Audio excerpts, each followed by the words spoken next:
Assalamualaikum warahmatullahi wabarakatuh.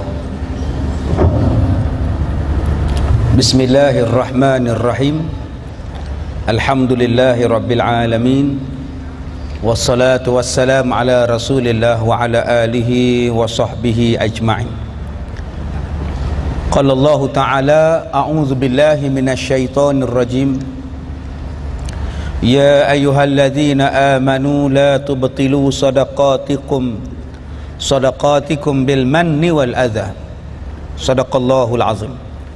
Terima kasih kepada Ustaz Yusof selaku pengacara majlis.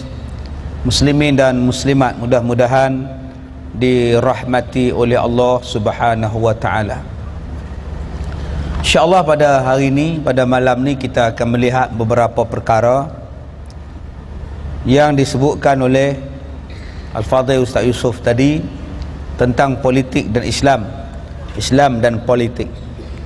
Dan saya pun telah mengagihkan pada tuan-tuan nota kita untuk kita baca pada malam ini, iaitu dipetik daripada kitab Bahrul Mazi jilid yang ke-15 muka surat yang ke-137, ya, bagi tuan-tuan yang ada kitab Bahrul Mazi di rumah tuan-tuan,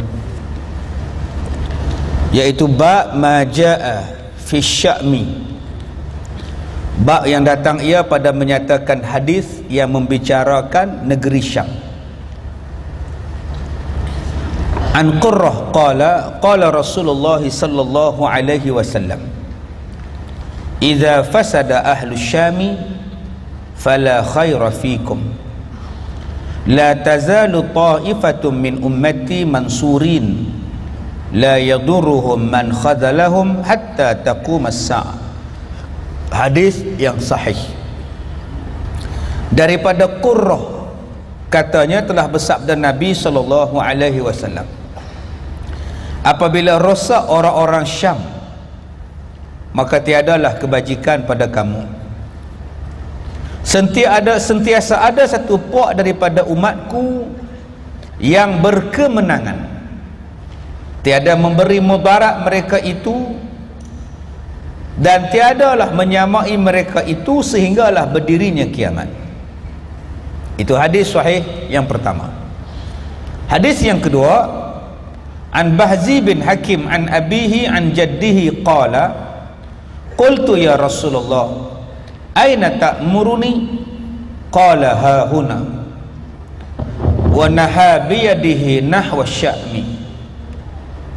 Daripada Bahzi bin Hakim, katanya daripada bapaknya, daripada datuknya bukan neneknya, nenek ni bahasa lama, datuknya jaddi, katanya, ya Rasulullah, di manakah engkau suruh aku pergi? Maka Rasulullah menunjukkan di sana, dan dihalalkan tangan Rasulullah ke negeri Syam, atau sekarang disebut sebagai negeri Syria. Tuan-tuan, tajuk kita yang pertama malam ni ialah tentang Syria, ataupun dulu dipanggil sebagai Syam. Ketahuilah wahai saudaraku, adalah negeri Syam ialah masyhur sekarang dengan nama Syria atau nama Syuraya. Kita sebut sekarang dengan nama Syria, dan duduknya di antara negeri Mesir dan negeri Turki. Dan kadang-kadang kita dengar pun Syria ni melepaskan tembakan dia sampai ke negeri Turki. Turki balas balik tembak ke negeri Syria, pakat duk balas, sebab mereka ni negeri sepadan dua-dua ni. Dan di sebelah timurnya pula tanah Arab, dan di sebelah baratnya pula Laut Putih. Maka negeri Syam adalah satu negeri yang tua, cukup besar dan makmur. Negeri Syam ni tuan-tuan adalah negeri tua. Nabi Muhammad kecil-kecil ada, belum diangkat menjadi Rasul. Kita dah sebut dah, Rasulullah bersama dengan Abu Talibnya meniaga di Syam. Lama dah tuan-tuan Syam ni, Syria ni. Kalau tuan-tuan pergi ke Syria pun memang lama semua. Bangunan pun lama, kereta pun lama, orang je tak lama. Tuan-tuan kalau pergi ke Syria, bangunan semua lama-lama, antik punya, memang jenis lama punya. Yang barunya ialah bangunan yang dibuat oleh puak-puak Syiah. Puak-puak Syiah lawa. dia buat masjid lawa-lawa. Masjid orang Syiah buat di Syria cukup cantik, lawa-lawa belakang. Depa belah sungguh. Yang lain-lain ni depa tak belah. Bangunan semua buruk-buruk nak roboh banyak dah. Dan kata dia lagi, cukup besar dan makmur dan masyhur di dalam alam selama-lamanya, tempat orang bersedap-sedap dan bersuka-suka di dalam dunia. Memang tuan-tuan nak makan nasi mandi sedap-sedap, kena pergi Syria lah. Chicken mandi, lamb mandi, pergi ke Syria. Pergi ke Ipoh ni boleh mandi je lah. Dia bukan chicken mandi, boleh mandi boleh. Dan tuan-tuan, duduk di sana pula udara dia sedap. Syria ni udara dia bila kita duduk, kita rasa selesa, kita rasa seronok. Nak kata panas sangat pun tak, nak kata sejuk sangat pun tak. Keadaannya sangat selesa, negerinya selesa. Walaupun taklah maju macam Malaysia ni, tapi barang-barang dia murah. Kak-kak yang minat kain langsir, yang minat cadar katil, pergi Syria. Tak minat jenis ni lapik-lapik macam ni berlambak ni, 10 ni baru RM10, murah gila tuan-tuan. Jenuh beli. Kita jenis ni duduk di Malaysia jenuh kait, depa sana ke katil-katil cadar ni murah sungguh. Baju-baju ni murah. Nak beli baju kot ni tuan-tuan, pergi sana. Satu kot RM60, RM25. Bukan bandel baru, murah. Sebab duit kita tinggi, duit mereka rendah. Kalau tuan-tuan pergi ke Jordan pula, tak usah beli apa lah. Duit mereka tinggi, duit kita rendah pula. Ayam mineral pun RM6, tak payah lah. Tuan-tuan buat bekal siap-siap pada Malaysia kalau pergi Jordan. Syria tak, dia murah. Nak makan aiskrim sedap pun pergi Syria. Sedap tuan-tuan, negara Syria ni kitab disebut pada kita betul tu. Orang dia pun lawa-lawa, baik laki-laki baik perempuan. Terutamanya perempuan lah kat Wu, ya, lawa-lawa. Ya, yang mana yang belum kahwin pergilah ke Syria. Tak ada 100,000 patah balik. Lawa-lawa. Orang laki-laki dia pun lawa-lawa. Sebab dia ada riwayat kata orang Syria ni keturunan Nabi Yusuf dan Zulaikha. Tu yang segak belakang. Tuan-tuan yang mana duduk di Syria tak jatuh cinta dengan perempuan Syria, kira hebat. Kira iman tu kira hebat. Dengan lembutnya, sopan santunnya baik. Kemudian, dengan kerana bagus udaranya dan mewah makan minum di dalamnya dan banyak pula orang di dalamnya, di sanalah tempat perkuburan beberapa banyak nabi dan ulama dan wali-wali Allah. Tuan-tuan sampai je ke Syria, orang akan tunjuk pada tuan-tuan, tu atas bukit tu lah dikebumikan anak Nabi Adam yang mati dibunuh. Orang yang pertama dibunuh dalam dunia, kubur dia letak di situ lah, di Syria ni. Berlambak kubur-kubur Nabi tuan-tuan, tempat para Nabi, para awliya semua ni. Dan zaman dahulu dia di bawah takluk raja besar, daripada Raja Rom, Byzantine, sampailah kepada Islam. Dibukanya negeri Syria ini diambil dengan perang daripada perintah zaman Rom. Dan Nabi kita pun telah memuliakan negeri Syam sebagaimana yang termasyhur dalam sejarah. Malah Nabi memuliakan segala ahlinya. Dan berhabarlah Nabi kepada sahabat-sahabat Nabi, sehinggalah Rasulullah sallallahu alaihi wasallam menyebut, apabila hina ahli Syam, maka jadi hinalah pula orang Arab. Nabi kata apa dalam hadis dia? An Qurrah qala Rasulullah sallallahu alaihi wasallam, idza fasada ahlu Syam fala khaira fikum. Nabi kata, diriwayatkan daripada Qurrah, Nabi bersabda, apabila binasa penduduk-penduduk Syam, yakni hina dan mundur, tiada berkekuasaan pada mempertahankan agama Islam dan memajukannya, maka tiadalah kebajikan pada sekalian kamu, hai orang Arab. Kamu akan menjadi hina dan mundur, dan payahlah pula kamu mendapat kemuliaan dan kemenangan. Nabi kata, nak tengok orang Arab ni hebat tak hebat, maju tak maju, elok tak elok, Nabi suruh tengok negeri Syria. Negeri Syria teruk, orang Arab pun akan teruk. Negeri Syria maju, orang Arab akan jadi hebat. Inilah tajuk kita yang pertama, segmen yang pertama malam ni. Kenapa Syria bergolak tak habis-habis?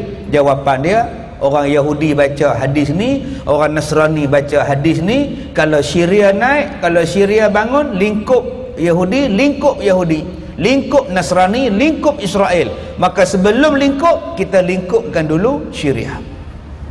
Sebab itulah jawapan dia sekarang. Di negara Syria bergaduh, berbunuh berpuluh-puluh ribu orang. Budak kecil dibom, budak kecil disembelih. Bergaduh tuan-tuan. Sebab dia nak bagi Syria lemah. Bila Syria lemah, maka umat Arab juga akan jadi lemah. Bila Arab menjadi lemah, lemahlah. Sekarang tuan-tuan tengok betapa lemahnya kita. Tak boleh nak buat apa. Baik, kenapa berperang di antara Syria dengan rakyat dia sendiri, pemimpin dia dengan rakyat dia sendiri? Inilah yang berkali-kali saya sebut pada tuan-tuan. Kita ni duduk di Malaysia, bersyukur banyak-banyak. Kita tidak ada perbezaan mazhab. Di Malaysia ada 4 mazhab: Hanafi, Hambali, Maliki, Syafi'i. Dan kita tak pernah bergaduh 4 mazhab ni. Ni benda syukur. Kita boleh semayang di masjid Hanafi, orang Hanafi boleh semayang masjid Syafi'i. Orang Mekah boleh jadi imam di Malaysia. Cuma jarang-jarang orang Malaysia jadi imam di Mekah. Orang Mekah bulan puasa tu setiap masjid panggil imam Mekah.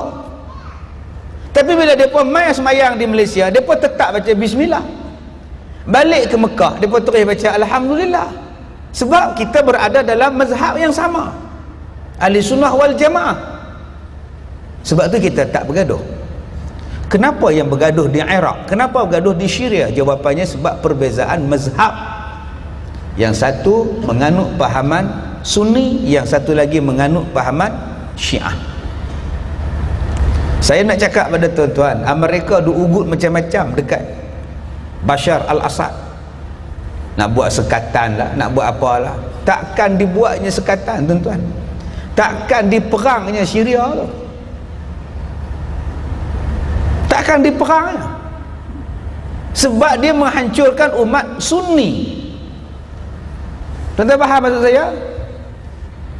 Serupalah Iran. Amerika kata kami akan serang Iran, kami akan serang Iran. Tobat lahum, tak serang. Dia takkan serang. Kalau nak serang, lama lah dia serang. Dia boleh serang Iraq, dia boleh serang Libya. Kerana Libya, kerana Iraq dipegang oleh Ahli Sunnah wal Jamaah. Walaupun nama dia Saddam Hussein, kita kata ganah lah Saddam Hussein ni, tapi dia mempunyai pahaman Sunni. Mereka tak suka dengan Sunni, sebab tu dia gulingkan Saddam, dia naikkan puak Syiah. Itu nama dia. Sebab tu tuan-tuan tak jadi apa. Tuan-tuan jangan takutlah Iran ke Syria ke, Amerika tengok aja, dia saja buat getak saja ya. Dulu ada orang marah saya, ustaz, Iran lah ada satu-satunya negara yang berani lawan Amerika. Kalau berani pergilah serang Amerika. Pergilah tak serang. Ada Amerika pergi serang ada Iran pergi serang Israel. Ada Iran pergi serang negara Israel. Tak ada. Yang serang Israel tu Saddam Hussein. Dengan peluru berpanuskat dia pergi serang. Iran mana ada tuan-tuan. Sebab apa? Pahaman mereka ialah ni, benci kepada Ahli Sunnah wal Jamaah. Ini yang kita takut tuan-tuan, budaya politik kita. Bila kita bawa masuk pahaman-pahaman ini, kita import pahaman-pahaman ini masuk di dalam negara kita yang selama ini bebas, aman. Boleh semayang dengan senang, boleh mengaji dengan senang, boleh ibadat dengan senang. Tapi bila dibawa masuk pahaman-pahaman yang lain daripada pahaman Ahli Sunnah wal Jamaah, maka tuan-tuan tengok huru-hara akan berlaku. Dan huru-hara ini akan berlaku bermula daripada mana? Dia akan berlaku bermula daripada politik. Puak-puak ini akan menggunakan pahaman politik, platform politik, kedudukan dalam politik untuk mempopularkan pahaman mereka, iaitu pahaman yang bercanggah dengan Ahli Sunnah wal Jamaah. Yang ni yang kita takut, dan sekarang telah berlaku di Syria dengan begitu dahsyat.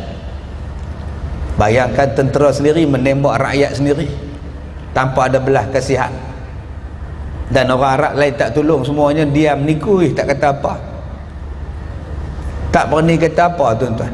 Turki je berani pergi tembak tu pun tak berani kacau. Kita tak boleh campur, kata dia. Jadi tuan-tuan, Amerika ke, Barat ke, Israel ke, mereka ni bangsa yang mengkaji. Bila mereka kata kalau bangsa Syam naik, kalau orang Syria naik, Islam akan naik, maka cari jalan macam mana nak bagi bergaduh sesama umat Islam, dan akhirnya mereka berjaya. Bila berjaya mengkucar kacirkan, menghancurkan negara Syria, tuan-tuan, rugi ke untung ke, balik kepada umat Islam, sesama umat Islam akan balik kepada kita. Siapa menang pun umat dia mati. Siapa yang menang dalam peperangan ini pun beribu-ribu orang mati. Semua orang terlibat. Yang jadi pelarian saja berjuta, yang terbunuh berpuluh ribu, kerosakan tak terkira banyaknya. Siapa menang pun hakikatnya umat Islam yang rugi. Kalau inilah tuan-tuan, itu bukan nama dia politik. Politik di dalam Islam ialah untuk menjaga Islam. Politik di dalam agama ialah untuk menaikkan agama. Gunakan politik untuk menguatkan agama, bukan menggunakan agama untuk menguatkan politik. Banyak orang yang menggunakan agama untuk menguatkan politik. Ini yang jadi salahnya. Sepatutnya menggunakan agama untuk kebaikan kita balik, menggunakan kekuatan agama untuk membangunkan negara, menggunakan politik untuk menguatkan agama. Sekarang yang berlaku di negara-negara Arab, tuan-tuan cuba tengok. Yang berlaku sekarang ini, mereka menggunakan sandaran politik mereka untuk menguatkan diri mereka. Lain perbezaan politik, bunuh. Lain perbezaan politik, bunuh. Bila saya ada di Syria, tuan-tuan, dia pun bagi tahu dekat saya, kalau orang yang lantang macam saya ni dah ada di Syria, tak balik dah.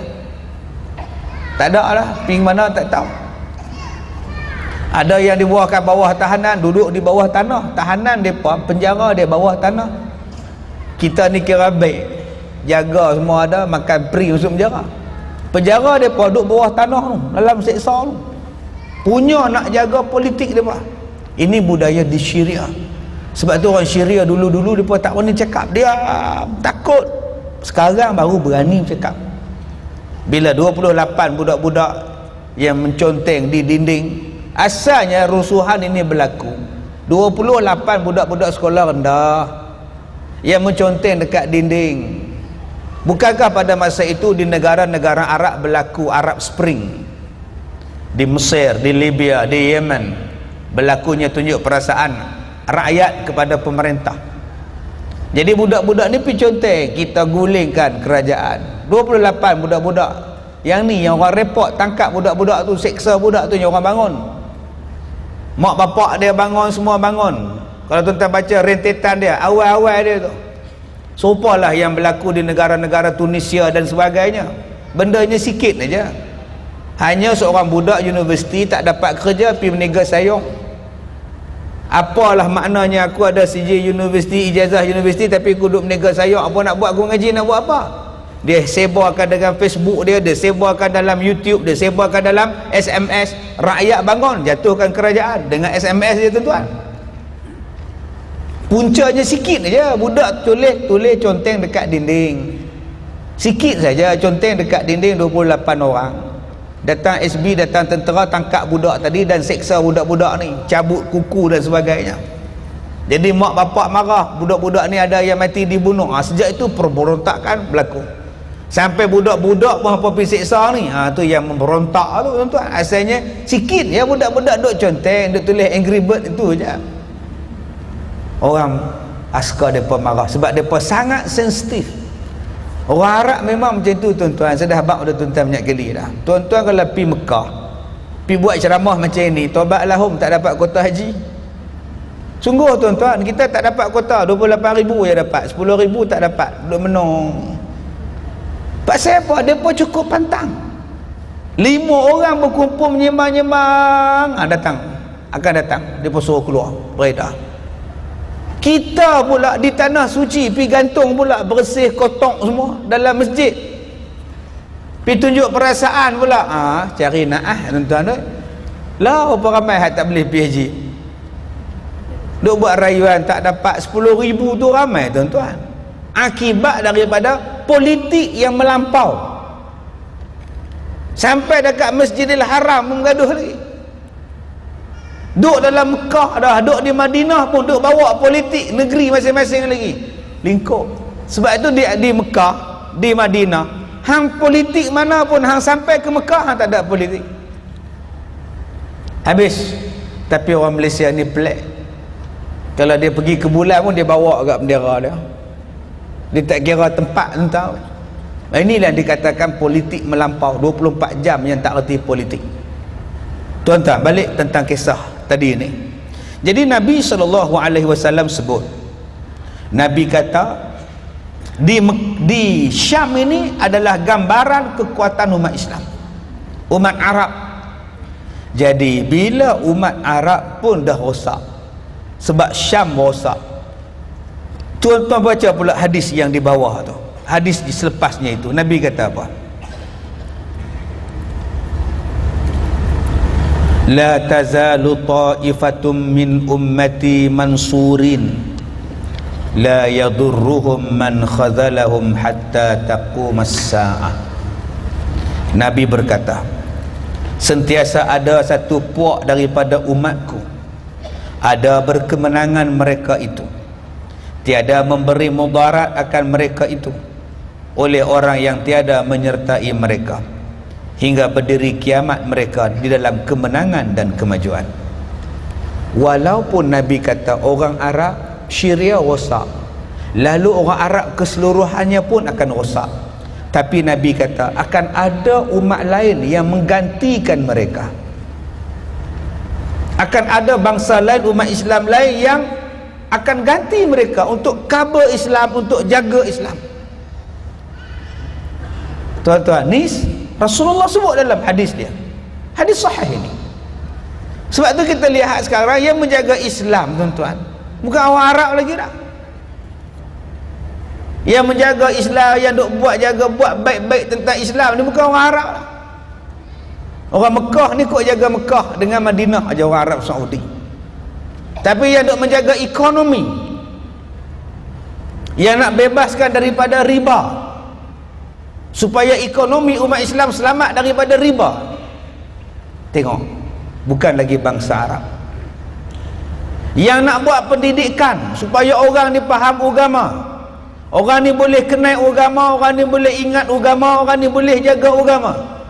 Cuba tengok kebangkitan sekolah-sekolah Arab, sekolah-sekolah agama yang berorientasikan agama, naik daripada negara mana? Naik daripada mana, tuan-tuan? Dia bukan naik daripada negara Arab. Arab sekarang sibuk dengan sukan, Arab sibuk dengan menaja English Premier League, taja bola sepak Manchester City, duk taja Chelsea, duk taja Real Madrid. Orang Arab kerja dia itulah kerja dia, taja syarikat bola, syarikat sukan. Dia tak buat benda-benda lain, dia kerja dia ialah hiburan. Sebab tu orang kita bila pergi ke Mekah, tuan-tuan, subhanallah, makcik-makcik yang depan saya ni bila pergi Mekah semua pakai telekung, 24 jam telekung. Abang-abang ni bila pergi ke negara Arab semua pakai jubah. Cuba tengok orang Arab bila main negara kita, pakai seluar pendek semua. Sebab itu ada pepatah yang mengatakan bahawa orang Arab ni bila keluar daripada Arab dia cari tiga. Dia mai ke negara lain, dia cari tiga. Pertama dia cari arak, kedua dia cari perempuan, ketiga dia cari babi. Umat kita ni, umat Islam di Malaysia ni, insya-Allah lah, babi ni tak teringin nak makan. Sebut babi pun nak muntah lah. Orang Arab, tuan-tuan, makan babi banyak, tuan-tuan tahu. Dan bila kita tanya Pak Sepah apa makan babi, dia kata babi sekarang bukan macam babi dulu. Babi dulu kotong, babi sekarang bersih, duduk dalam aircon. Yang kedua dia kata kami cari perempuan, kami cari arak, kami cari babi. Nanti sebelum balik ke negeri kami buat umrah, minta ampun, Tuhan ampun, kami baliklah. Ini tuan-tuan yang berlaku. Kita orang Malaysia, kita orang Melayu tidak. Sebab tu Nabi kata kebangkitan Islam akan bermula di timur. Kebangkitan Islam akan bermula di sebelah kita. Dan sekarang ni kita lihat kebangkitan Islam itu telah ada. Kebangkitan Islam itu telah ada. Negara yang dikuasai oleh orang Islam, yang politiknya orang Islam kuasai, dia boleh menaikkan Islam. Cuba tengok kepada negara jiran kita. Kebangkitan Islam tidak naik di sana. Kerana kepimpinan dia bukan dikuasai oleh orang Islam. Nak cari mahat tahfiz pun susah. Susah tuan-tuan. Nak buat ceramah pun susah. Nak buat program keagamaan pun susah. Nak pakai tudung kepala pun susah. Tuan-tuan nak bawa Islam di Filipina, berperang tuan-tuan. Berperang baru dapat Mindanao. Tu pun tak dapat keseluruhan dia. Selepas habis tanah-tanah. Saya jumpa dengan satu pegawai yang duduk menguruskan perjanjian damai di antara kerajaan Filipin dengan Mindanao punya pejuang Islam. Dia kata, Ustaz, tanah-tanah di Mindanao semua dah dapat kepada orang bukan Islam. Tanah dah tak ada. Orang Islam jual tanah pada bukan Islam. Orang Islam jual tanah pada bukan Islam.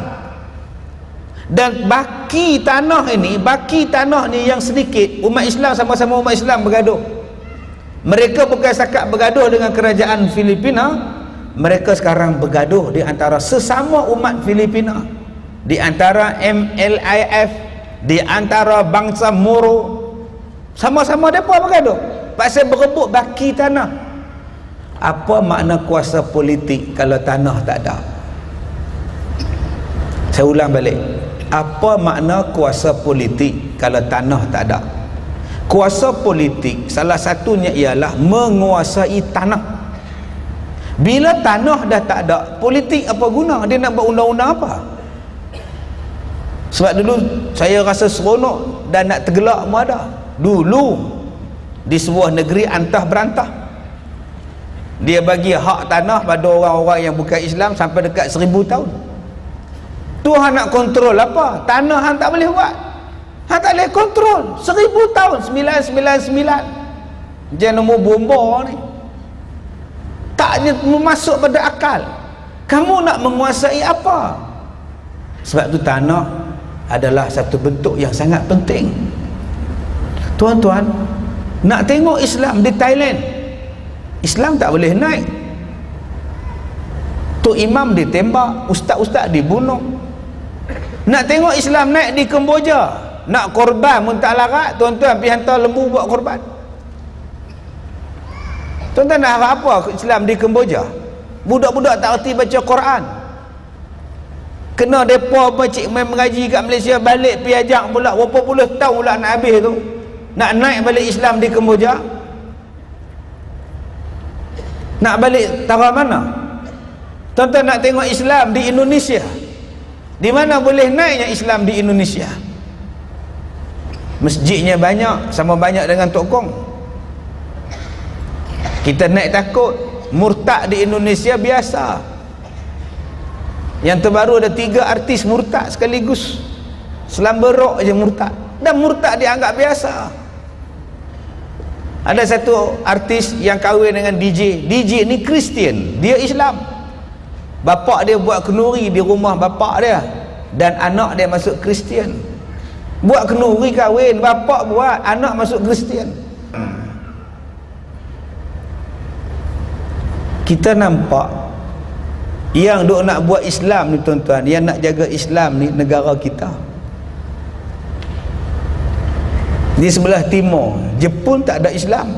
Ada tak ramai. Korea lagi susah. Winter Sonata ada Korea.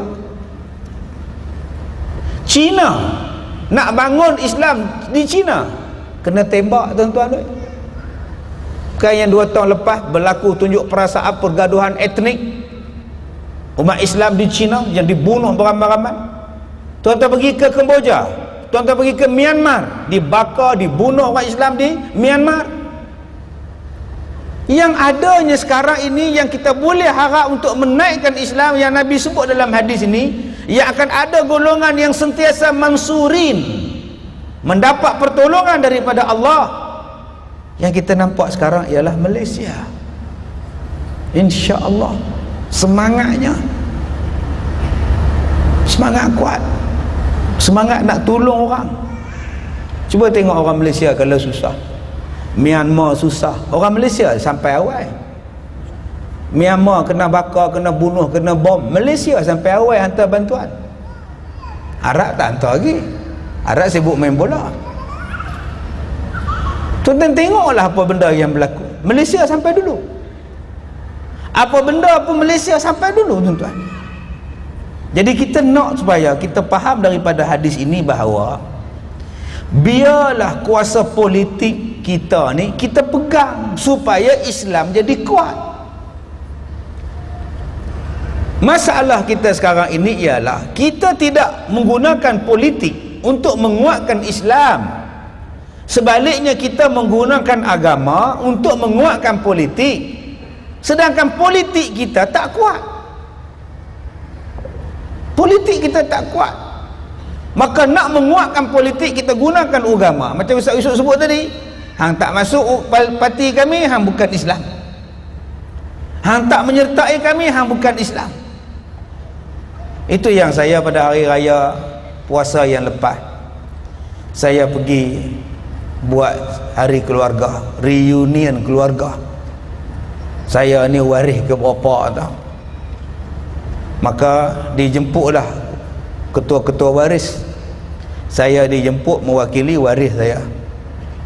Saya pun bagi salam lah, buat ucapan sikit terima kasih lah, ucap tahniah lah. Berjaya buat program kumpul beratus-ratus anak beradik kita ni, kita pun tak kenal. Mudah-mudahan hari ni kita kenal lah. Terima kasih Ustaz Kazim. Dijemput pula Datuk untuk menyampaikan ceramah, ucapan mewakili keluarga. Datuk ni mai pula, dia ni baru masuk parti politik, polis pencin. Dia masuk-masuk, Assalamualaikum semua. Tuan-tuan pun semua dah tahu saya baru saja masuk Islam. Astaghfirullahalazim. Dengan menyertai parti Astaghfirullahalazim. Orang kampung adik-beradik lain, Astaghfirullahalazim. Selama ni hang kafir ke? Terdengar pada telinga saya ni. Kami ni orang Batu Kura. Orang Batu Kura dia bukan sebut hang kafir ke? Mu kafir ke? Macam tu. Sebelum ni mu kafir ke? Dia boleh sebut, tuan-tuan pun sedia maklum, saya baru saja masuk Islam. Dengan menyertai parti Astaghfirullahalazim. Tepuk dai saya, tuan-tuan. Urut dada. Bayangkan sahabat Nabi yang tak ada parti, depa ni agama apa, tuan-tuan? Tok kita mati tahun 41, parti tak ada lagi. Tu mati apa tu? Besok orang Singapura nak main sekolah saya 4 bah. Depa ni tak tahu Islam, tak Islam, pasal tak masuk parti. Apa punya pahaman teruk metara ni, tuan-tuan, menganggap parti sebagai agama. Masya-Allah, subhanallah. Jadi tuan-tuan, hak kita sekarang dah ada ni dah hello. Perkukuhkan lagi. Bukan peruntuhkan, perkukuhkan lagi. Sebab bila kita peruntuhkan, belum tentu lagi hak nak naik ni boleh jaga agama. Belum tentu lagi, tuan-tuan. Jaga elok-elok yang mana dah ada. Sekarang tuan-tuan nak simpan duit dalam bank, bank membiayai secara Islam. Nak buat pinjaman bank secara Islam. Alhamdulillah. Tuan-tuan nak buat insurans secara Islam. Selamat kita daripada riba. Apa lagi kita nak dalam sistem ekonomi kita? Kita selamat daripada riba. Allazina ya'kuluna riba la yaqumuna illa kama yaqumul ladzi yatakhabbathu syaitanu minal mas. Kita dah selamat daripada bangun seperti orang masuk hantu di hari kiamat. Kita dah selamat pada riba. Syukur. Anak-anak kita pergi sekolah, syukur. Pengajian agama di sekolah dah naik. Dulu orang bising, pelajaran jawi dah tak ada. Siapa yang mangsuhkan Jawi? Sekarang Jawi dah ada balik, berlambak dah Jawi. Hang je yang ketinggalan zaman. Hang yang tak nak belajar Jawi, berlambak kursus Jawi. Sekolah rendah belajar Jawi, sekolah menengah belajar Jawi, belik dah. Sekolah rendah kapal pun belajar Jawi dah. Tang mana yang kata tak ada Jawinya? Hang yang tak nak belajar Jawi. Dah jaga balik dah tuan-tuan benda-benda ni. Pendidikan kita dah jaga dah. Kuatkan lagi. Yang mana tak betul, politik kuatkan. Sebab tu saya kata banyak kali tuan-tuan, politik kena bergabung, politik kena bersatu dan menguatkan apa yang belum kuat. Apa yang belum kuat dalam kita punya umat Islam? Salah satu benda yang belum kuat ialah ekonomi. Kuatkanlah ekonomi. Sebab tu saya ada bercakap dengan satu doktor. Doktor ni jawatan besar dalam satu parti. Saya kata, doktor, kenapa orang kita ni asyik bergaduh dalam bab politik? Bergaduh maki hamun, nyaman-nyaman, malu kaum. Cubalah kita pangkah, habis pangkah kita buat kerja. Habis mengundi kita buat kerja masing-masing. Kenapa kita tak bangunkan ekonomi? Dia jawab dekat saya, Ustaz, kami nak jaga Islam, ekonomi kita bagi bangsa lain jaga. Itu jawapan seorang doktor. Saya tak boleh terima jawapan tu tuan-tuan. Dia kata kami nak jaga Islam, ekonomi biar bangsa lain jaga. Saya tanya pada dia, bolehkah naik Islam tanpa ekonomi? Tuan-tuan nak pergi Mekah, kena ada duit ke tidak? Ada duit. Tak ada duit boleh pergi haji? Tak ada. Nak buat masjid, kena ada duit ke tidak? Kena ada duit. Nak bayar zakat dengan duit, bersedekah dengan duit. Apa benda yang tak guna duit dalam ibadat? Cakap apa? Nak beli jubah ni pun kena ada duit. Nak pakai serban pun kena ada duit. Ni nak buat pemakanan, nak nyediakan makanan halal pun kena ada duit. Ekonomi. Hang kata kami nak jaga agama ya. Agama, ekonomi bagi orang lain pegang. Ni jawapan tak munasabah tuan-tuan. Nak jaga agama mesti ada bendanya. Ekonomi mantap, politik mantap, sosial mantap, pendidikan mantap, kemajuan mantap, Islam terpelihara. Tapi kalau kita semua tak sekolah, macam mana nak jaga Islam? Mengaji bodoh belaka semua. Macam mana nak jaga Islam? Ekonomi tak naik, macam mana nak jaga Islam?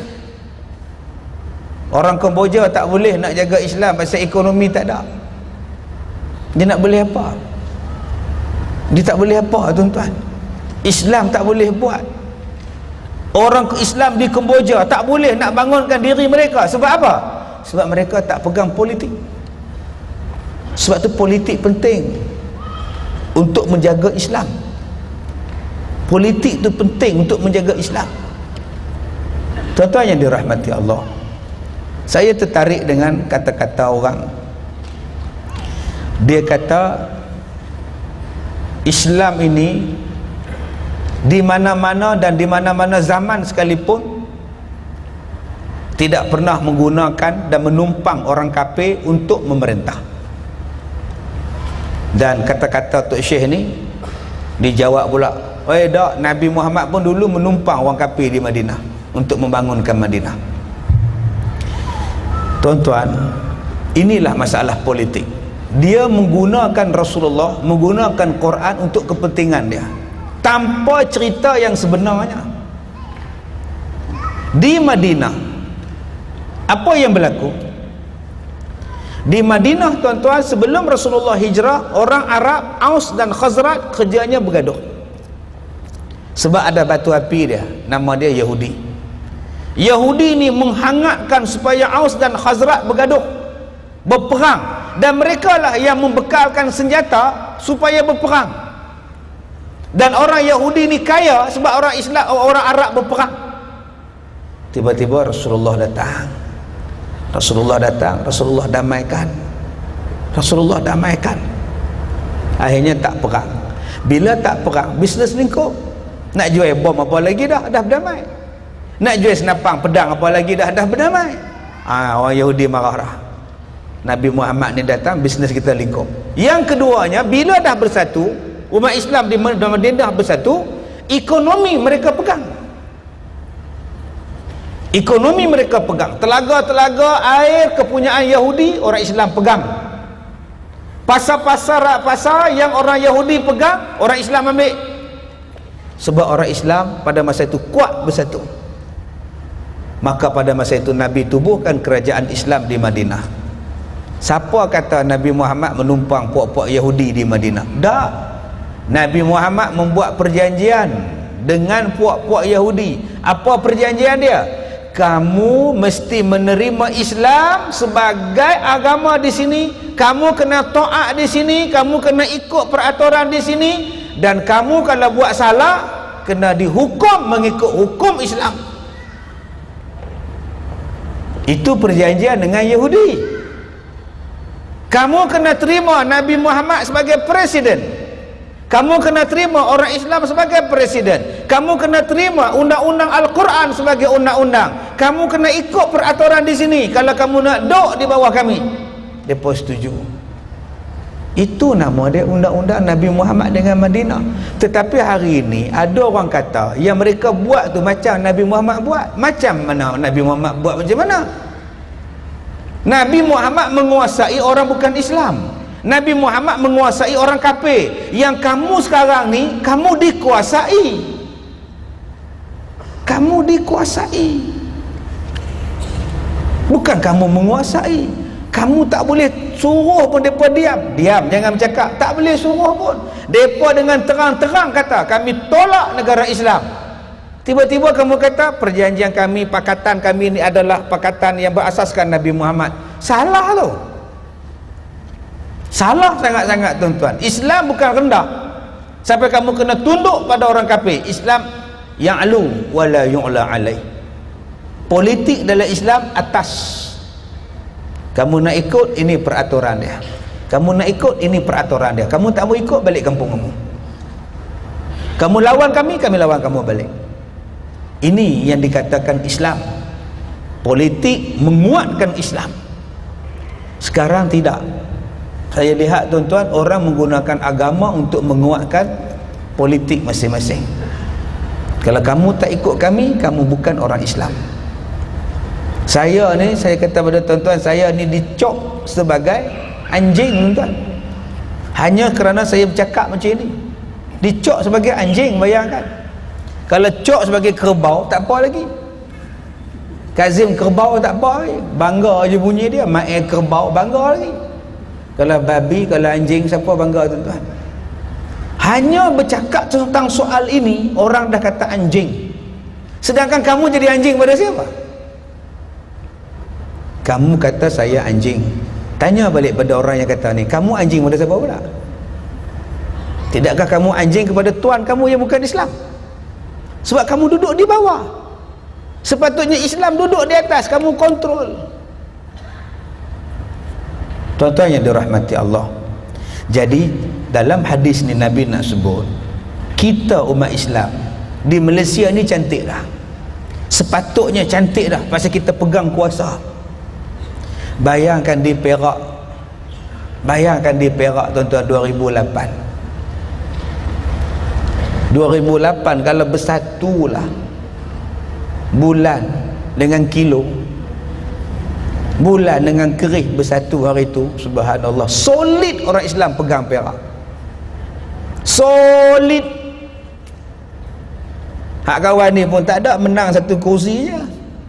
Yang kawan ni pun menang 16 kursi, tak boleh bentuk apa. Hak sama-sama Islam, kawan ni dapat 6, kawan ni dapat 22, campur sana 3, 30 kursi, kompong, tegak kiamat. Nak buat apa pun senang. Tegak tuan-tuan, solid. Tapi unsur-unsur yang saya sebutkan tadi, yang mula-mula saya sebutkan tadi, unsur itu dah masuk dalam politik. Unsur perbezaan mazhab tadi. Tuan-tuan kena ingat, di Iraq, kenapa mereka sanggup bunuh Saddam Hussein dan sanggup mengambil Amerika untuk bunuh Saddam Hussein? import Amerika, bunuh dan jatuhkan kerajaan Saddam Hussein. Sebab itu adalah ciri-ciri Syiah. Ciri-ciri Syiah ialah berbaik dengan orang kafir untuk jatuhkan orang Islam yang bukan Syiah. Tuan-tuan faham?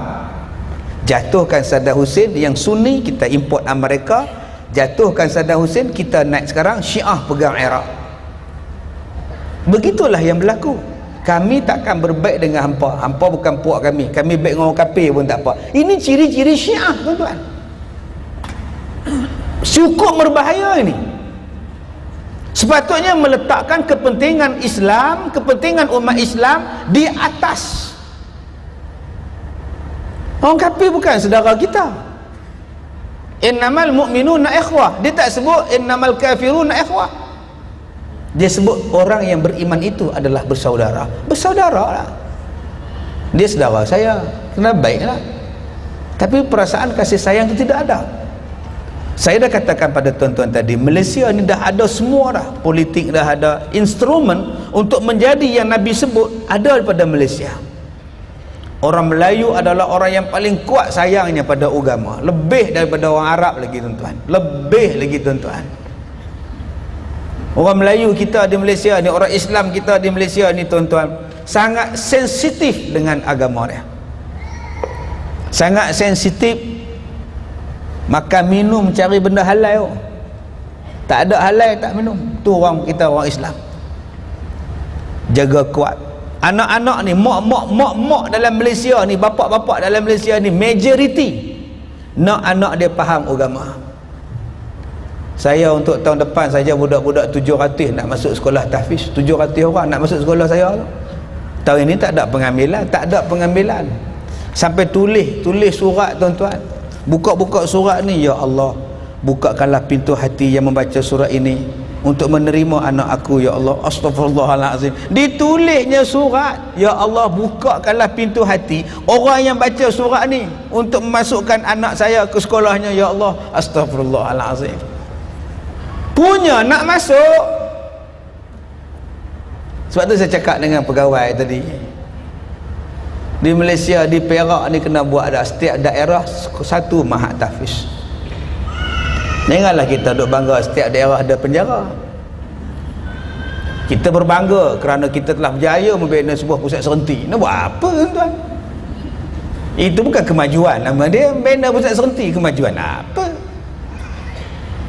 Kadang-kadang saya pun tahu, saya menang menengok orang-orang, tuan-tuan. Tak kira lah mana-mana pemimpin, rendah benar mentaliti. Saya dijemput ceramah, YB buat ucapan. Saya berbangga sebab kawasan kita telah maju. Tuan-tuan tengok di pekan kita dah ada traffic light. Bro, traffic light pun maju, okey. Duk hutan banat hujung negeri tu ada traffic light, nak buat apa? Lepas tu saya pergi ceramah pukul 12 habis forum, 12.30 nak balik. Lalu kot traffic light tu, sebiji kereta pun tak ada. Duk menom, menyusahkan orang sungguh. Depan traffic light tu balai polis, aku langgar dia hambat aku pula. Jadi bodoh duk tunggu, tuan-tuan. Tu bukan kemajuan. Kemajuan ialah benda yang nak menyenangkan rakyat. Menyenangkan itu nama dia kemajuan. Kemajuan ialah benda yang disebut sebagai sakhara. Bukan sahara, sakhara, yang memudahkan. Itulah kemajuan. Tak payah saya pegang mikrofon, dia pegang. Ini kemajuan dah. Tak payah saya cakap kuat-kuat, sikit pun dia dah kuat dah. Ini kemajuan dah. Tak payah tuan-tuan nak dongok kepala, nak nengok Ustaz Kazim. Tak payah, nengok belakang ni je. Kemajuan lah tu.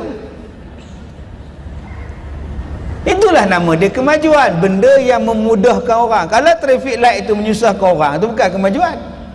Tukar barang bawa lagi senang. Bukannya ada kereta duduk kampung-kampung, apa traffic light, tuan-tuan. Sebab tu saya tegur banyak kali dah. Daripada Ipoh pergi ke Lumut duk ada 36 traffic light. Apa kejadah tu banyak benar, tuan-tuan. Sebab tu saya jarang ceramah belah sana, malah berhenti. Hari tu saya langgar sekali, polis kejar, glamour lah aku, langgar lampu merah. Apa salahnya malam-malam kamu buat lampu lik-lap dah 2 pagi. Biar buat lampu kuning nyala jalan pandai-pandai kamu mula. Tak pun buat rombak. Bukannya banyak kereta buat rombak, tak ada traffic light pun tak apa, menyusahkan orang. Tuan-tuan yang dirahmati Allah. Jadi saya katakan tadi, dalam kehidupan kita ni, kita sebenarnya telah diberi oleh Allah peluang. Dan saya ulang balik perkataan saya, peluang bukan datang sekali, bukan datang banyak kali. Rezeki bukan datang banyak kali, peluang bukan datang banyak kali, tuan-tuan. Ini peluang terbesar yang Allah bagi pada 2008. Peluang paling besar. Solid orang Melayu, solid orang Islam, solid. Boleh bersatu dah. Tapi ideologi mazhab, ideologi politik menjadikan kita cita-cita yang begitu hebat akhirnya terkubur. Dan mungkin kita takkan dapat lagi peluang untuk itu, tuan-tuan. Sebab tu dalam Islam ada peluang, ambil, buat. Sebab yang pentingnya ialah bukan untuk menguatkan kita. Saya tanya dekat satu orang, kenapa hampa tak nak baik? Hampa cuma ada 6, mereka ada 22. Baiklah, apa masalah hampa tak nak baik? Kenapa nak baik dengan bangsa lain? Dia kata, Ustaz, kalau kami baik dengan mereka, kami tak boleh dakwa mereka ambil rasuah. Di mana hak rasuah-rasuah dulu kalau dah baik dengan mereka? Sebab tu kamu tak mau baik dengan mereka, kami baik belah sini supaya bila kami memerintah, kami boleh dakwa atas rasuah mereka. Oh gitu. Mereka pun perintah berapa bulan, ada dakwa rasuah? Tak juga pun. Ni tuan-tuan, kadang-kadang saya pelik. Sepatutnya Islam yang kita buat ini, agama yang kita jaga ini, tuan-tuan, buat kerja untuk Islam ini, benda itu mendatangkan sifat satu kenikmatan. Kerana adanya ukhuwah, adanya persaudaraan. Islam ini tidak akan naik kalau tidak ada persaudaraan. Nabi mempersaudarakan Aus dan Khazraj. Nabi mempersaudarakan Aus dan Khazraj, dijadikan golongan yang dipanggil Ansar. Selepas Ansar datang pula orang Mekah, nama dia Muhajirin. Disatukan Ansar dan Muhajirin, jadilah dia kumpulan Islam yang paling kuat. Dan pada masa itu Islam telah naik dengan begitu hebat. Itulah nama dia politik. Politik kerjanya ialah untuk menguatkan Islam. Politik kerjanya ialah untuk menguatkan Islam. Hidup kita, perjuangan kita ialah menaikkan Islam dan bukan menaikkan politik. Kalau politik itu tak membangunkan Islam, tak payah naik pun tak apa. Merosakkan Islam lagi tak payah naik. Yang kita nak naikkan ialah politik yang akan menaikkan Islam. Dan sekarang kita tengok keadaan umat Islam kita agak menakutkan apabila politik kita lemah. Tadi ada orang telefon, makwa dan pakwa. Makwa Islam, pakwa dia bukan Islam. Pakwa dia sakit, dia bawa duit, dia pergi ke gereja, dia jumpa dengan padri, minta padri tolong doakan sebab pakwa dia sakit. Boleh bayang tak, satu orang Islam masuk dalam gereja, bagi duit dekat padri, dia bagi tahu dekat padri, saya punya kawan sakit, mintalah padri tolong doa bagi dia sihat. Bila kita tanya, kau Islam ke tidak? Islam lah. Yang kau gatal pergi minta doa kat dia, buat siapa?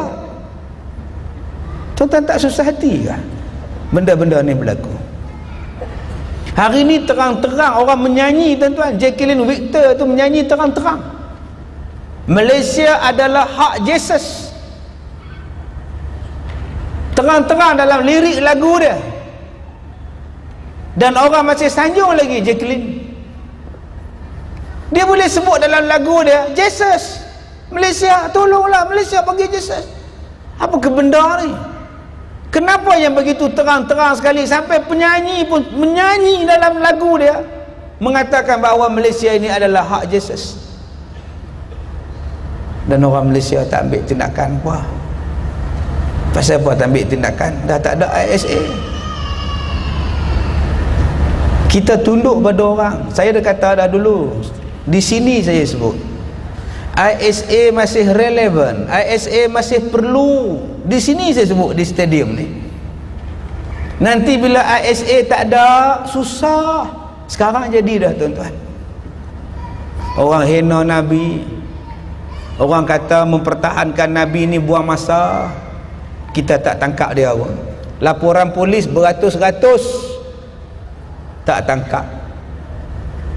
Nu yang menghina gambar-gambar sahabat Nabi, diletakkan gambar sahabat Nabi, nama babi tapi sahabat Nabi.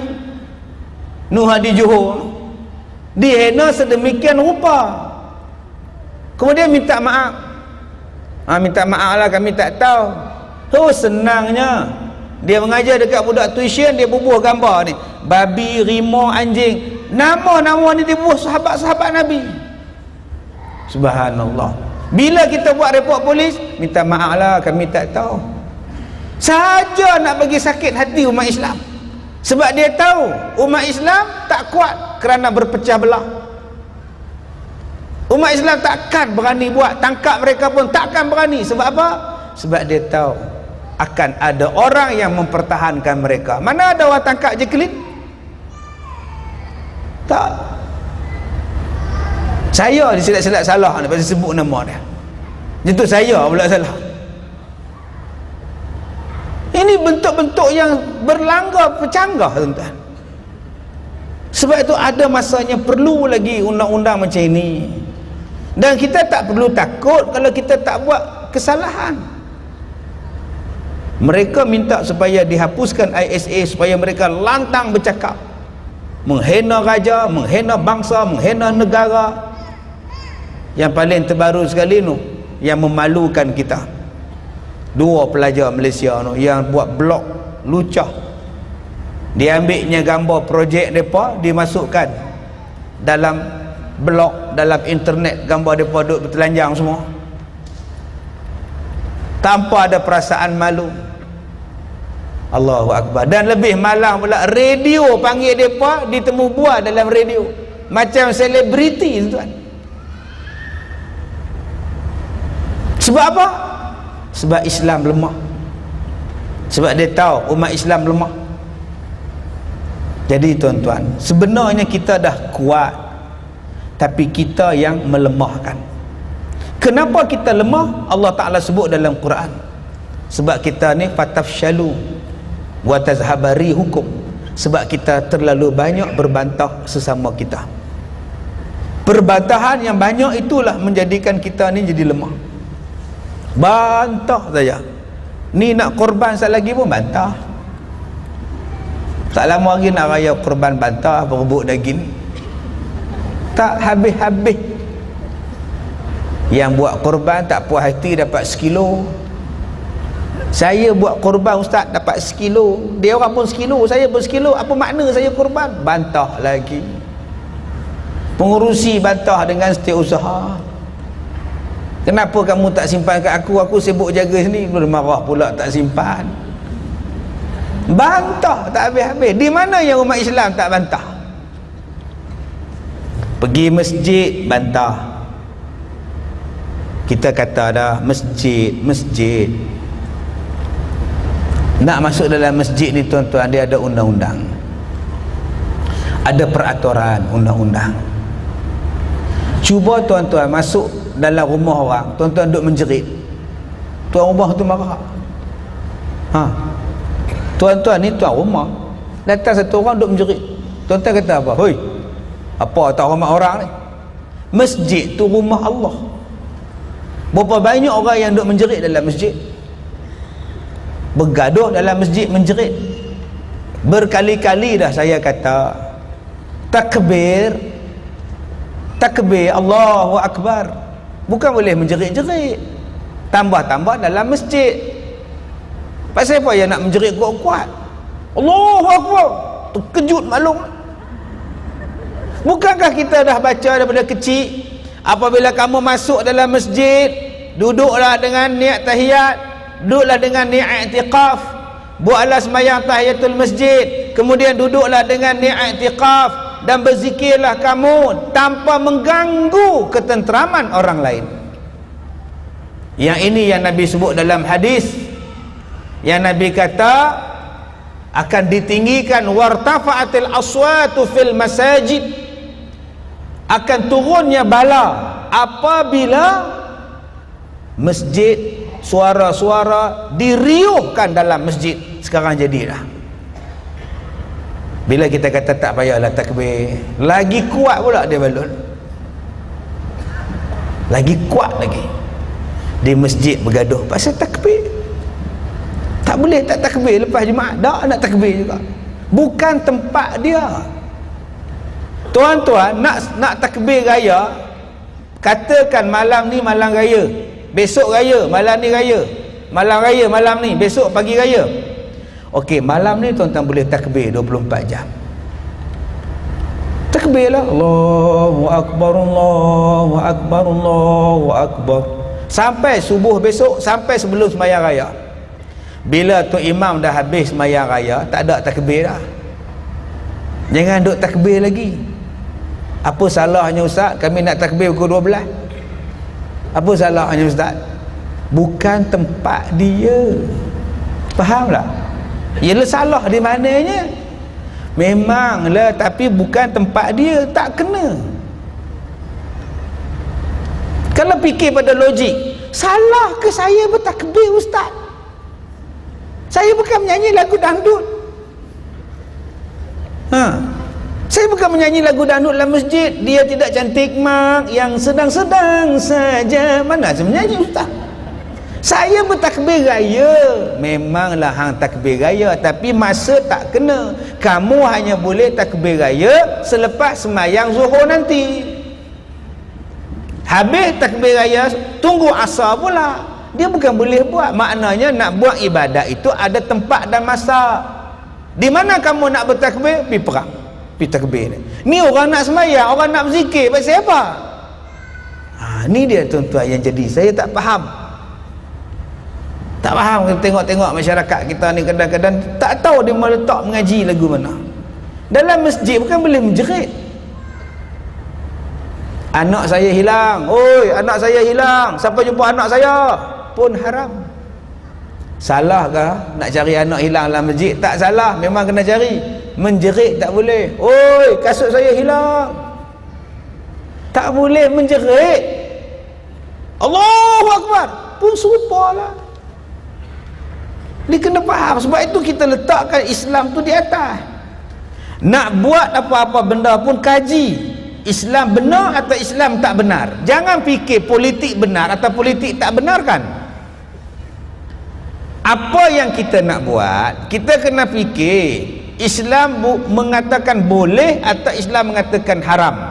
Bukan kita mengatakan politik kata boleh atau tak boleh. Sekarang kita tidak lagi lihat kepada Quran, tidak lihat lagi pada hadis, kita lihat pada politik. Apa pemimpin politik kata, apa yang pemimpin politik kata boleh, kita pun ikut. Boleh mencarut, Tuhan pun mencarut, Tuhan pun mencarut, boleh mencarut. Dalam Quran kata tidak ada mencarut. Mana ada mencarut? Allah kata fawailul lil musallin, celakalah bagi orang yang main-main dalam sembahyang dia. Kalau ustaz, kalau sembahyang pun celaka, baik saya terus sembahyang. Ada yang jawab macam itu. Fawailul lil musallin, celakalah bagi orang yang main-main dalam sembahyang. Kalau begitu ustaz, tak payah sembahyang lah saya. Memang saya main-main pun. Ada tuan-tuan yang cakap. Allah menggunakan perkataan binasalah orang yang main-main dalam sembahyang. Binasalah yang tak sembahyang, lagilah binasa. Allah tak gunakan celakalah, babilah orang yang tak sembahyang. Allah tak sebut haram jadah orang tak sembahyang. Allah tak sebut. Bewak lagi Allah tak sebut. Allah kata binasalah orang yang tak sembahyang. Dan itu adalah hak Allah untuk cakap fawailun. Sebab dia Tuhan, dia ada hak, dia ada hak cakap pada orang bawah dia. Sebab hang ni makhluk aku, memang layak aku sebut celakalah kamu. Tapi kita ni sama-sama kita ni tuan-tuan, sama-sama kita ni setara semua makhluk Allah. Kulit hitam ke, kulit putih ke, kulit gelap ke, bahasa apa pun, kita setara. Dalam politik hari ni perkataan begitu kalau tak disebut dalam ceramah tak sah. Kena sebut. Adakah itu Islam membenarkan? Tidak. Habis tu kenapa cakap? Kami punya ketua kata boleh cakap. Oh gitu pula. Itu yang jadi masalah tuan-tuan hari ini. Orang tidak lagi mau merujuk kepada Islam. Fa in tanaza'tum fi syai' farudduhu ila Allah war Rasul. Tidak mau merujuk pada Allah dan Rasul. Dia nak rujuk ketua politik. Kita tidak merujuk kepada ketua politik. Malah kalau ketua dalam politik itu tidak mengikut Islam, kita boleh nasihat dia, boleh tegur dia. Yang kedua, Islam tak boleh ditegur. Rasulullah tak boleh dikritik. Allah Ta'ala tak boleh dikritik. Quran tak boleh dikritik. Sebab semua ini adalah benar belaka. Sadaqallahul azim. Benar belaka Allah ni. Sebab tu tak ada boleh kritik. Apa yang Allah buat benar belaka, tak boleh dikritik. Benar apa ustaz? Kami orang perempuan tiap-tiap bulan datang period. Orang lelaki tak ada period. Kalau betul-betul adil lah ustaz, dua-dualah period. Kalaulah laki-laki period mengandung laki-laki tu, nak beranak ke mana? Nak jadi imam macam mana kalau period? Tengah semayang period keluar. Dah lah imam semayang Masjidil Haram. Mana nak keluar tuan-tuan? Duduk depan sekali tu. Tak menang sudah isi duduk dalam Kaabah menang. Tunggu dia keluar dah ustaz. Baru boleh ambil semayang tadi. Sebab tu orang laki-laki tak ada period. Apa yang Allah buat tu cantik dah. Dan period bukan benda yang memalukan. Sepatutnya orang perempuan bangga dapat period. Sebab Allah sayang.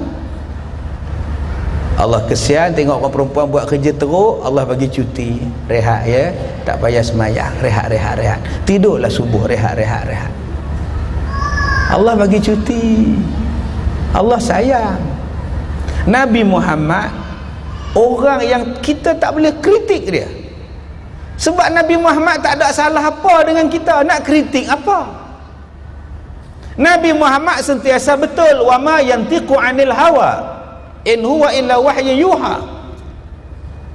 Nabi Muhammad buat ni semua bimbingan Tuhan, tak ada salah langsung. Dia senyum ke, dia gelak ke, dia diam ke, dia berdiri ke, semuanya hadis, semua betul. Tuan-tuan nak komplain apa kat Nabi Muhammad? Saya dah dekat Al-Barakah, orang perempuan zaman jahiliah tuan-tuan, kalau suami dia mati, zaman jahiliah dulu, kalau suami dia mati setahun tak mandi. Ya Allah, jenuh berlengah tuan-tuan. Setahun tak boleh mandi, setahun tak boleh potong kuku, setahun tak boleh sikat rambut, setahun tak boleh makan makanan yang elok, setahun tak boleh tukar baju, setahun tak boleh mandi. Setahun hanya duduk dalam bilik yang kecil dalam rumah sebab suami dia mati. Dan bila nak keluar daripada bilik genap setahun, kena ambil keldai ke, unta ke, ditempek pada kemaluan dia. Dan dia ambil tai unta, dilumur atas kepala dia, baru dilemparkan tai unta. Itu orang perempuan zaman jahiliah. Datang zaman Rasulullah, Islam datang tuan-tuan, dia tukar habis. Islam naik angkat darjat orang perempuan. Kalau tidak dulu, kalau suami dia mati, anak laki-laki boleh kahwin dengan mak. Zaman jahiliah, suami mati, anak sulung laki-laki boleh kahwin pula. Dia pula waris mak ni, jadi pusaka pak. Bayangkan, bila pusaka bapak, mak tu dapat pada siapa? Pada anak lah. Dah kahwin pula dengan anak laki-laki dia. Islam datang, Rasulullah datang, dia bawa kebaikan. Nak komplain apa tuan-tuan pada Rasulullah? Ni Quran, nak komplain apa? Semua Quran betul. Itulah Islam. Tak boleh komplain sebab dia betul. Tetapi politik, parti boleh komplain sebab dia bukan agama. Ketua politik boleh ditegur sebab dia bukan Rasul. Perlembagaan dalam parti boleh ditegur, boleh ditukar sebab dia bukan Quran. Jadi yang tuan-tuan takut nak tegur pemimpin politik ni pasal apa? Bukan berdosa. Salah tetap salah. Ini sampai tak boleh tegur. Tegur je cantah, tegur je cantah. Ini namanya tokong hidup, patung hidup, dewata hidup. Budaya politik kita sekarang ialah tak boleh ditegur. Lebih hebat lagi mengangkat diri sendiri, mengangkat diri sendiri. Sebab tu saya cakap pada tuan-tuan berkali-kali, sepesan, siapa yang nak mengaji dengan saya jangan kata duk cium tangan saya. Sepesan, saya tak mau. Payung saya adalah hujan pun saya tak mau, biar saya basah. Jadi kod lain, sat lagi jadi kod lain. Kasut saya pun biar saya pergi cari sendiri, jangan hampa dah rajin duk rajin tok kasut, jadi kod lain. Mula-mula tak ada apa-apa, lama-lama jadi riak, jadi taksub. Tongkat dia pun orang cium sok. Hari ni jadi dah tuan-tuan, dimuliakan lebih daripada Rasulullah. Mula-mula sikit aja duk cium tangan lah ni, sudah tuan-tuan. Dia cakap tu jadi macam hadis pula dah. Apa yang perbuatan dia tu lebih pada Nabi pula dah. Yang ni yang kita takut, pemujaan dalam politik sampai mengatasi sepatutnya daripada kita menyanjung Allah, menyanjung Nabi Muhammad, mempegang kepada Islam dan sebagainya.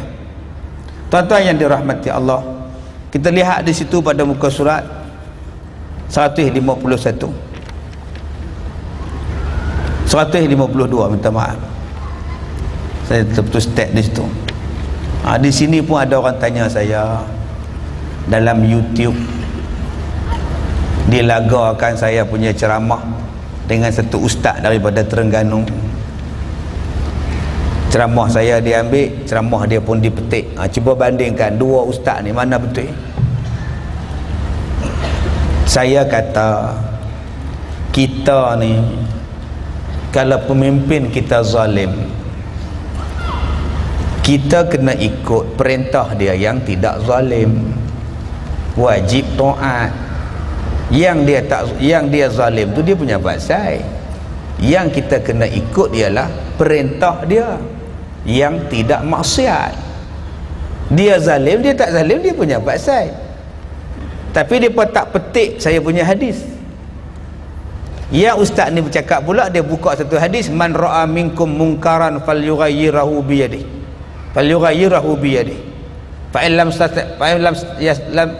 yastati' fa bilisanihi, fa in lam yastati' fa biqalbi. Dia baca hadis tu, kalau kamu tengok mungkar, kamu kena ubah dengan tangan, dengan lidah atau dengan hati. Dia tak baca hadis ni. Dia tak baca hadis ni. Hadis daripada sudut politik. Saya cakap pada tuan-tuan, saya pergi ceramah di sebuah negeri. Saya pergi ceramah di sebuah negeri, ada road tour, ceramah road tour lah. Hari pertama saya sampai hari Jumaat. Saya sembahyang Jumaat, lepas turun kapal terbang saya pun sembahyang Jumaat dekat satu masjid. Saya tengok poster, besarnya poster dia buat, penceramah dari Semenanjung, penceramah daripada YouTube. Maka malam tu saya ceramah lah. Saya agak dalam 3-4 ribu orang di masjid tu datang. Subuh besok pagi pun dalam 1000 orang, kuliah subuh 1000 orang. Besoknya pula saya ceramah dekat satu universiti. Masjidnya besar lah, masjid universiti, kehadiran 300 orang. Saya mengajar macam biasa, 30 orang pun saya mengajar. Penganjur tak puas hati sebab universiti takkan 300 mai. Pengarah pusat Islam dia habang kat saya, duk bisik kat saya, ustaz, Mereka boikot ustaz. Siapa boikot? Pensyarah suruh pelajar-pelajar, student semua jangan turun malam ni. Sebab apa pula saya tanya? Sebab ustaz belah sana, pensyarah belah sini. Saya kata inilah silap dia. Hampa bawa budaya hampa di Semenanjung mai ke negeri ni, budaya pecah belah, budaya boikot memboikot.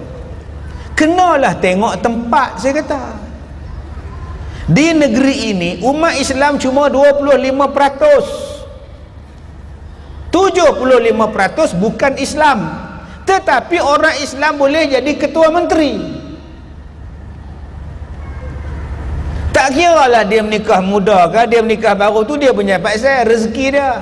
Yang duk jelas pasal apa? Kita nak pun boleh Haji Din, pilih benar, tapi kena ada duit lah. Yang keduanya Kak Nik tak marah lah. Jangan bawa budaya ni. Bila dia duduk jadi pegang, mudah-mudahan ada lagi peruntukan untuk Islam. Islam terjaga pasal negara mereka ni, negeri mereka ni keras sangat kuat, salib sangat kuat. Tiba-tiba mereka tak boleh jadi sebab mereka tak bersatu. Umat Islam boleh jadi ketua sebab mereka kuat 25%. Bila Islam bersatu, dia jadi 25, dia jadi ketua. Yang lain ni ramai tapi tak bersatu. Pakat duk berpecah belah, tinggal 4, tinggal 20, tinggal 21, tak boleh jadi ketua. Yang puak-puak ni pula, pensyarah-pensyarah ni, mari dia pecahkan yang Melayu ni, hak Islam 25%. Besok kalau pecah 3-4, tinggal lagi 4, 10, 15. Agak-agak siapa nak jadi ketua menteri? Inilah nama dia politik yang orang tak faham. Sepatutnya kukuhkan dulu, tak apa, janji hak Islam, janji Islam dulu pegang, yang lain tu kita kira lain. Ni tidak, jatuhkan dia, dah tua, dah tak larat, gatal menikah muda, jatuhkan dia. Jatuhkan dia, hana naik siapa? Belum tentu lagi Islam boleh naik. Tu nama dia politik. Tu nama dia politik. Baru betul jaga penting. Yang pentingnya Islam dulu, supaya Islam terpelihara. Tuan-tuan, jadi orang tanya pada saya, macam mana ustaz? Saya bacalah hadis ni. Dia kata apa tu? Sesungguhnya syarak kita menggalakkan seseorang itu jangan derhaka kepada rajanya pada yang bukan maksiat, jikalau raja itu zalim sekalipun. Maka junjunglah apa-apa perintahnya dan perbuatlah apa perintahnya yang bukan maksiat. Ikut selagi mana belum maksiat, walaupun dia jahat, tapi perintah dia baik, taat, supaya jaga persatuan umat Islam jangan jatuh. Tu nama dia politik, dia jaga Islam. Bermula dalil yang menunjukkan atas yang demikian itu ialah hadis yang dikeluarkan oleh Abu Isa At-Tirmizi an Wa'il bin Hujrin qala sami'tu Rasulullah sallallahu alaihi wasallam wa rajulun sa'alahu faqala ara'aita in kana alaina umara yamna'una haqqana wa yas'aluna haqqahum. Diriwayatkan daripada seorang sahabat bagi Nabi sallallahu alaihi wasallam yang bernama Abi Wa'il bin Hujr radhiyallahu anhu, katanya, telah aku mendengar akan Rasulullah sallallahu alaihi wasallam berkata, seorang laki-laki bertanya dia tentang raja yang zalim, adakah patut dia taat rakyatnya kepadanya? Maka kata lelaki itu, ya Rasulullah, khabarlah kiranya pada hamba bagaimana hukum syarak Islam jika ada atas kami beberapa orang raja yang telah kami angkat dan mengaku taat kepadanya, tiba-tiba berbuat zalim ia kepada kami, menegah mereka itu akan hak-hak kami dan dituntut mereka itu akan segala haknya kepada kami. Apa yang perlu kami buat? Tuan-tuan, dalam setiap masalah dalam negara kita, dalam apa kehidupan kita, ada jawapannya dalam Quran. Ada jawapan dia. Cuma masalah dia kita tak mau ikut. Ada jawapannya dalam hadis, cuma masalahnya kita tak nak ikut. Kita nak ikut hawa nafsu. Nafsu benci, nafsu tak suka, nafsu tamak, nafsu loba. Cuba tengok Nabi kata apa. Zalim raja dan caranya adalah kezaliman raja itu bermacam-macam. Setengah daripadanya tiada memandang sama rata dan sama serupa antara segala rakyatnya dan segala orang yang di bawah perintahnya. Sekiranya orang yang fakir dan miskin memperbuat sesuatu perkara langgar hukumnya, maka dihukumnya dengan keras. Dan jika orang kaya dan banyak harta membuat salah, tiada keras pula hukumannya, atau dapat lepas keampunan daripadanya dengan sebab memandang akan hartanya yang dia dapat tumpang. Demikianlah juga dapat keampunan jika yang terkena itu adalah kekasihnya.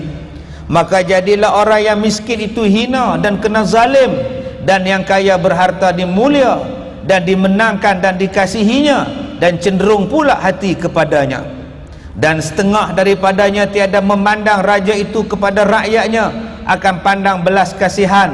Maka siapa-siapa yang dipandangnya berharta diambil dipintanya dengan keras atau dihutangnya dengan keras, kemudian tiada dibayarnya dan tiada dipulangkannya, demikianlah zalim namanya, lalu makan harta yang haram dan sebagainya.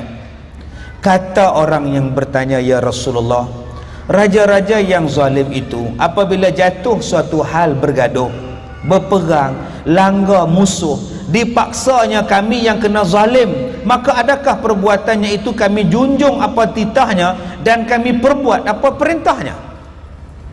Soalan inilah yang ditanya kepada saya oleh anggota keselamatan. Saya jawab ikut kitab dan saya jawab ikut hadis.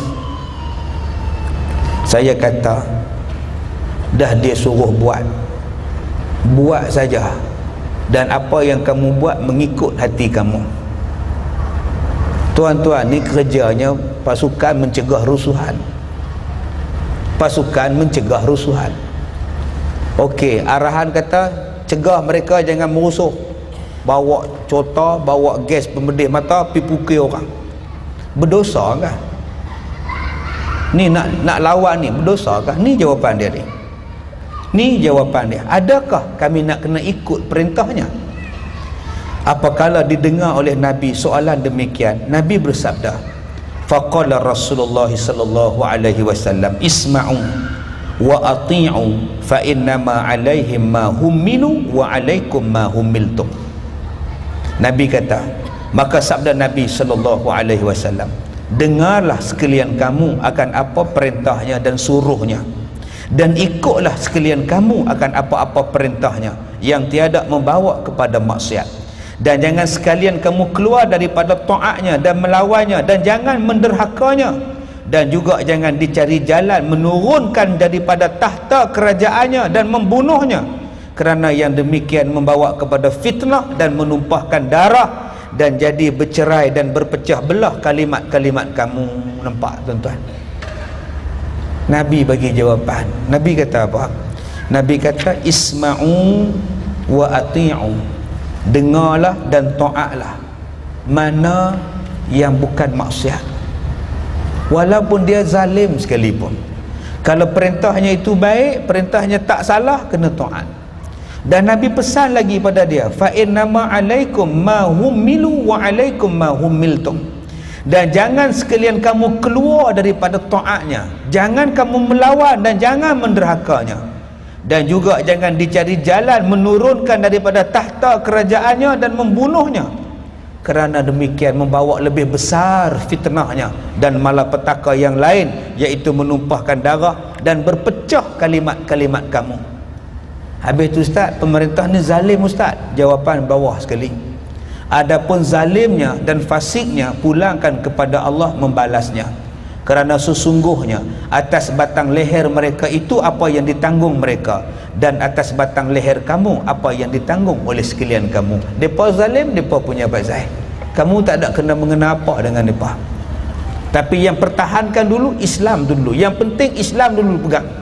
Jangan kamu turun dengan dia, kamu naik orang kafir pula ganti dia, Islam takkan terjaga. Yang dia ni kita boleh nasihat, yang dia ni kita boleh suruh turun baik-baik. Tapi jangan turunkan dia dengan bantuan puak-puak yang bukan Islam, yang bila naik saja dia, tuan-tuan, belum tentu orang Islam akan dapat balik apa yang telah diturunkan daripada umat Islam itu sendiri. Jadi kesimpulan kita punya wacana kita malam ini, silalah berpolitik, tapi pastikan politik tadi menaikkan Islam dan jangan merugikan Islam balik. Itulah yang dikatakan politik.